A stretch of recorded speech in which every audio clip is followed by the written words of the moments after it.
thank you very much for inviting us. I will just share a presentation.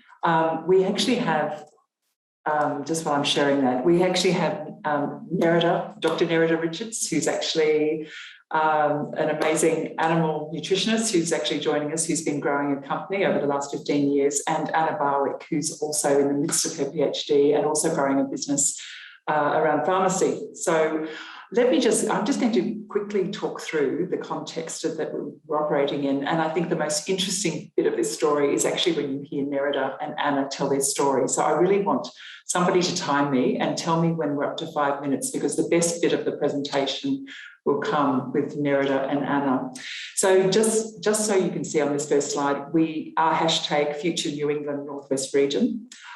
We are actually a university-led incubator. We are into our 5th year of operating, and it's been basically 85% supported by government funding as an economic development strategy. But what we do believe, this is our vision, that we can create a world-class regional incubator that nurtures business innovation for that, sustainable, resilient, healthy communities. And Anna's just joined us now. Anna, great to have you here. So in terms of our region, because I guess that's why, this is very much what I've learned from working with startups, is when you connect with your why, there is nothing clearer than why we do what we do. And this is actually a kind of a quick look from, I know, nearly 10 years old, but the socioeconomic status of our region.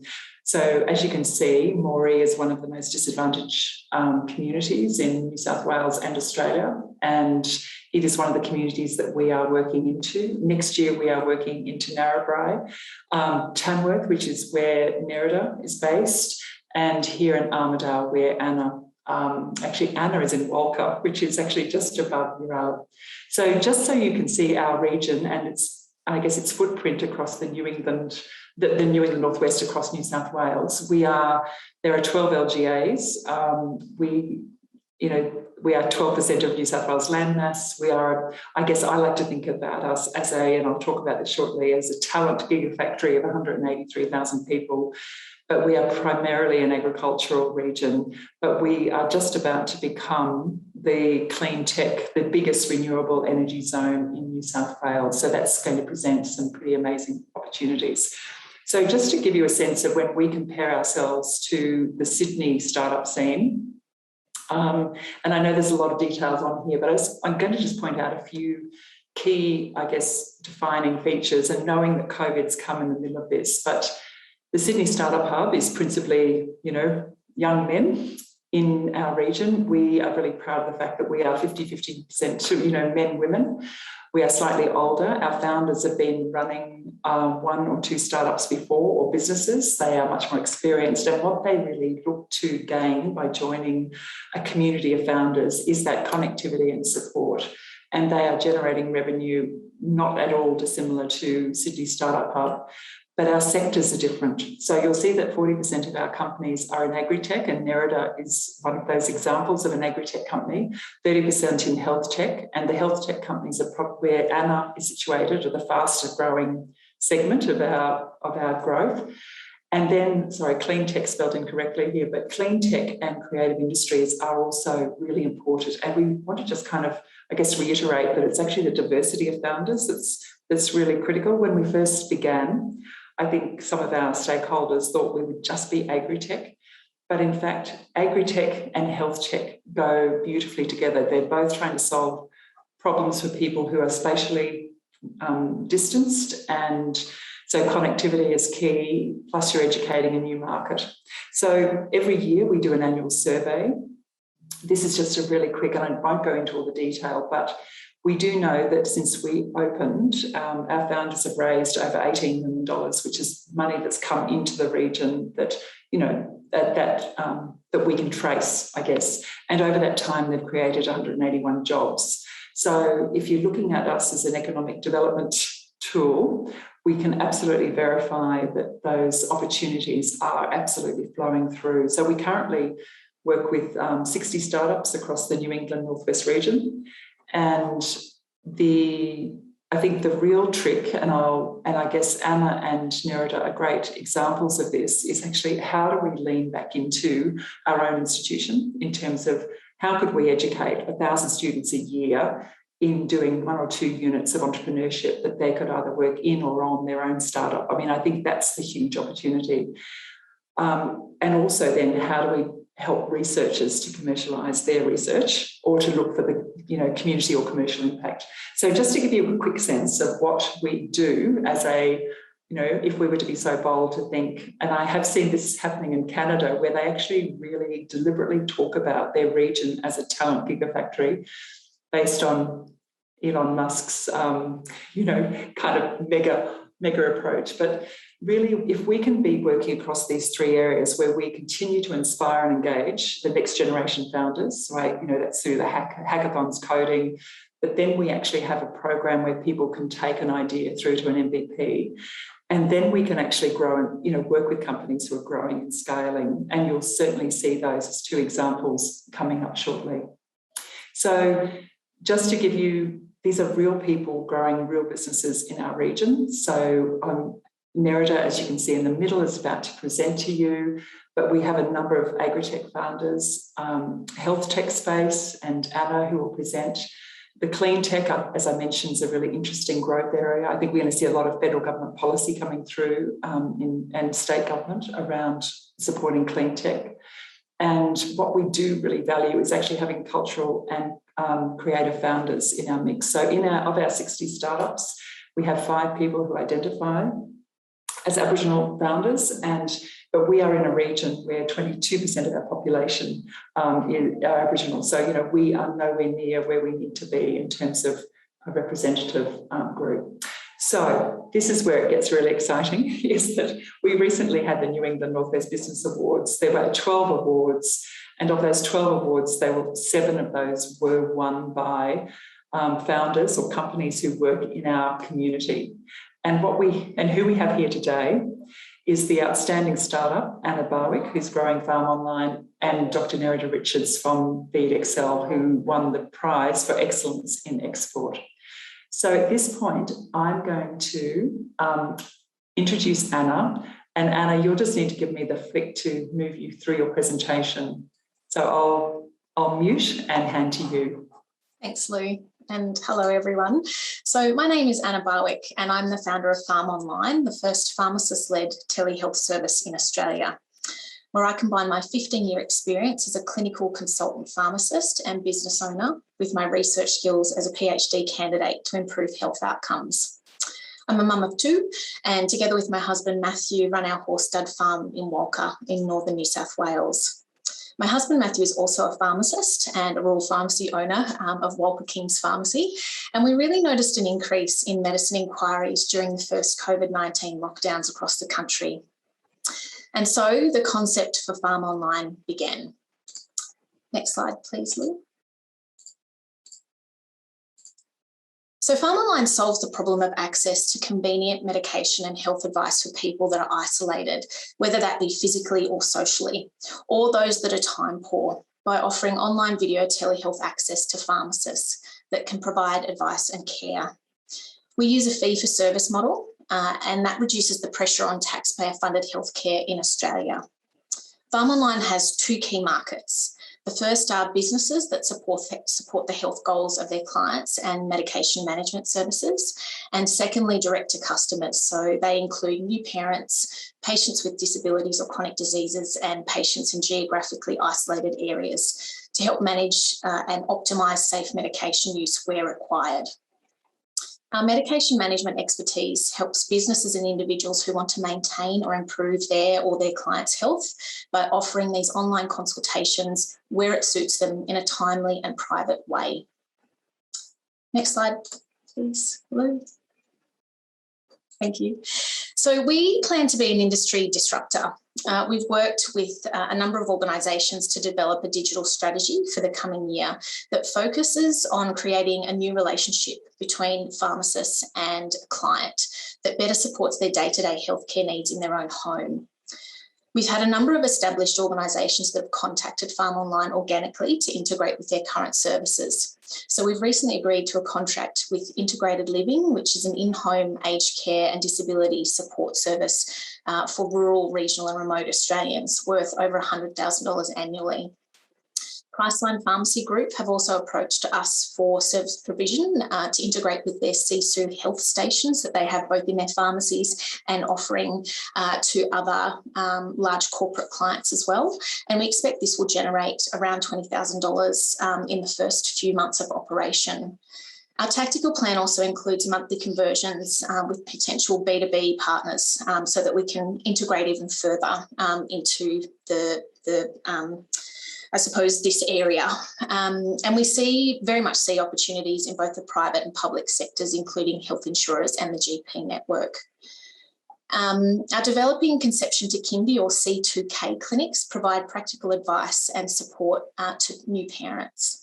So PharmOnline was recently awarded competitive funding from the Pharmaceutical Society of Australia and Viatris Pharmaceuticals to develop and launch monthly sugar baby clinics. So that's where pharmacists and credentialed diabetes educators provided advice and support to women who have been diagnosed with gestational diabetes through an online support group.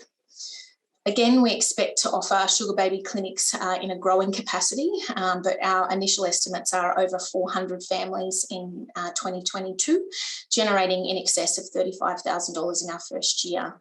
And we aim to build our clinics to also focus on asthma management, neurodiversity, common ailments in childhood, and also allergies.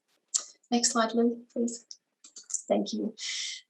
So PharmOnline is very much changing the way Australians access pharmacists and changing the perception that pharmacists are only located behind the counter in the local pharmacy or chemist, as they're inaccurately known. So really PharmOnline is aiming to be anywhere, anytime. Thank you very much. Thank you very much, Anna. And look, I think we'll grab some time for questions at the end, but you know, just the way you've actually transitioned into obviously running a business, running a startup will be of great interest. Nerida, shall we love you to tell your story. Yeah.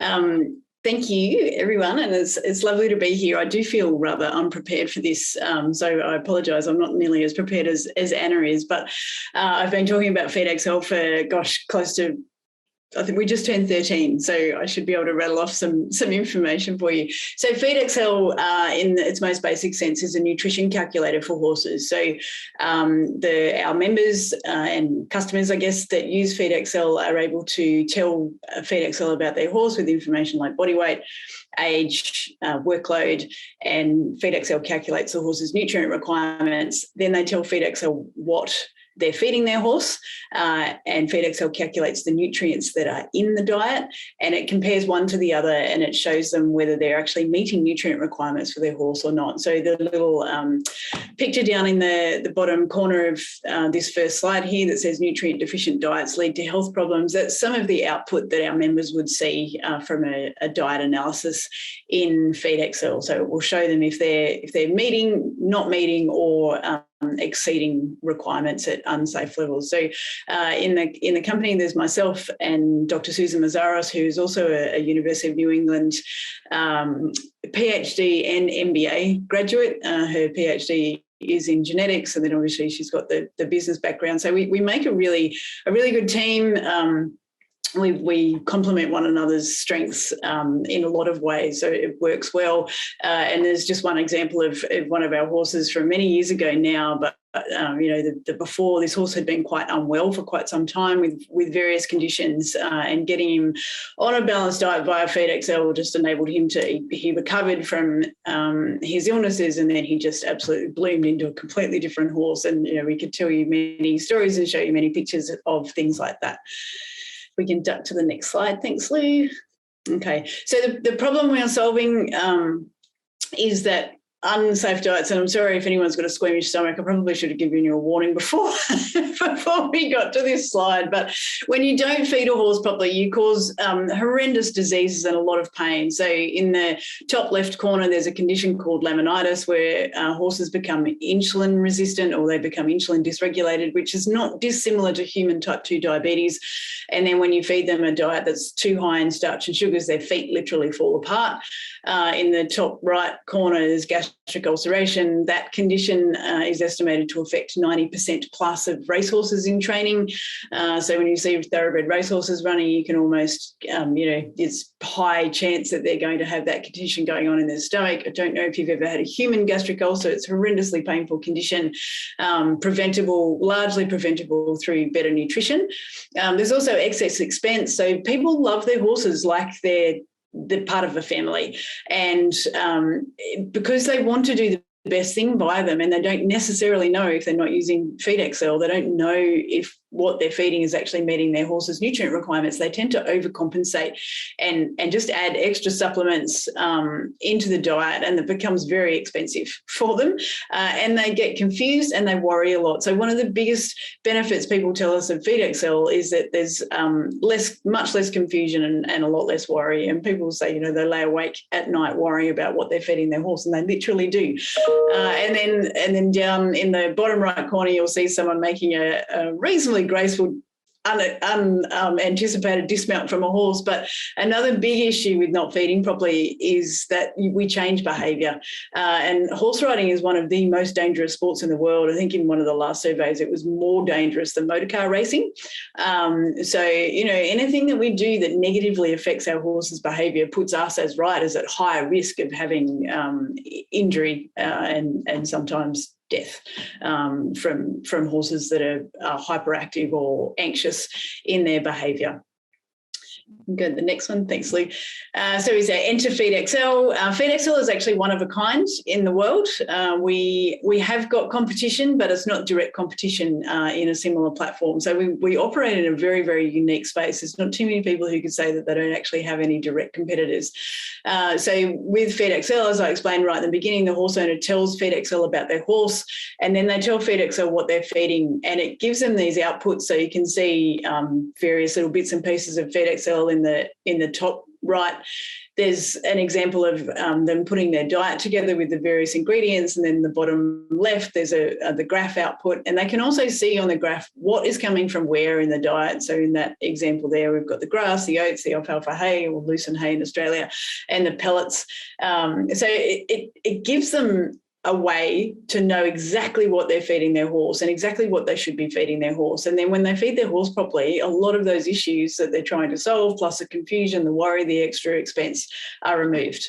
And that's what we do. We also provide a lot of education around nutrition because, this, of course, is just a tool. The horse owner still needs to be fully in control of putting in the right ingredients and adjusting it at the right times and things like that. But that's the core of what we do. Our plans for growth, so our major focus is the US market. So the US horse industry is 10 times the size of our industry here in Australia. In Australia at the moment, our income figures are between 17 and 20,000 per month from our Australian customers. The US is getting really close to matching that, which is very exciting for us. And then, it should be able to, just based on market size over there, far exceed our Australian income. The main focus for us to achieve that is actually through co-promotion. So vets are a very important source of information, particularly for US horse owners. If they want to know something, they will go and ask their vet. So we're trying to teach vets about FeedXL, or put FeedXL in front of as many vets as possible, so that when one of their clients says to them, "What should I feed my horse?" the vet can say, "You know what? There's this great tool you can use called FeedXL, go and use that." But also co-promotion with large companies who have got exactly the same customers as us, but we're not directly in competition with them. So companies like Equianalytical, who are a forage lab service and do a lot of forage analysis for horse people. SMART Pack, who are they're a little bit out of like the Monday, Tuesday, Wednesday, Thursday type pill packs for humans. So SMART Pack does that for horses, where they'll put the different supplements in and the owner just has to take the lid off the particular day, morning or night, and tip it into the feed bin, which is useful. Also slightly shifting our focus over there to customers that need FeedXL more on at least a week-to-week basis. So boarding barns, endurance riders, breeders and that's what the foal is there for. So those types of horse owners have much more more need to adjust diet on a regular basis, as opposed to someone who's got a paddock pet. And a lot of our customers at the moment are actually just pleasure horse riders and paddock pet owners. So we're wanting to shift a little bit that way. And then that the churn rate graph there, we are very excited to have just transitioned to using a platform called ChargeBee that allows us to manage our subscriptions, and it gives us incredible amounts of data. So on any one day, I can tell you exactly how many customers we have, exactly what our income was for the day, which plans they signed up to, what our churn rate was, and a whole bunch of other stuff.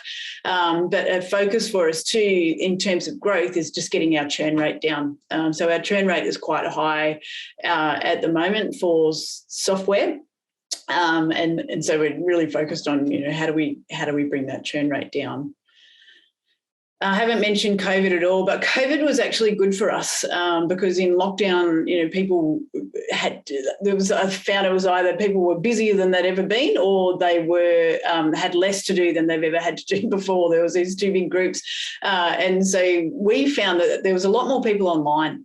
And so we found that COVID was actually quite good for us because people had the time to go and sit through looking through their horses' diets. But that's me, and I'm done. Thanks, Lou.